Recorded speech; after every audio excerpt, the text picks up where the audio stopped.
रोहिता के मौसा है। गाँव के लड़का ब्लॉग चैनल में आप सबके स्वागत बा। और जो भी लोग हमारे वीडियो के देखता सब लोग हमारे चैनल के सब्सक्राइब करी और इंजा से दिल से स्वागत बा हमारे चैनल में।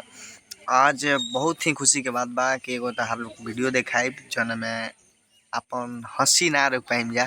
तो वीडियो के देखे खातिर सबसे पहले हमारे चैनल को सब्सक्राइब करी जा। अभी तू वीडियो देखा था लेकिन चैनल के सब्सक्राइब नहीं कर पहले चैनल के सब्सक्राइब करो उसके बाद हम वीडियो देखाएं।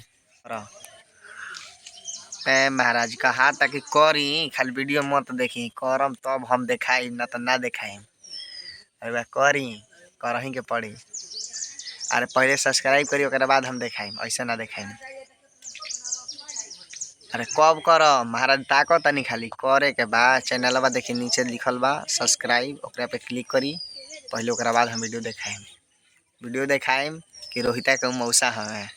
और वीडियो अच्छा लगी तो रोहिता भी भेज दी लोग कर देने खाली देखा देता नहीं। ये रोहिता के मौसी है और मौसा के देखम तो देखी है दे मौसा एकर बाड़ा।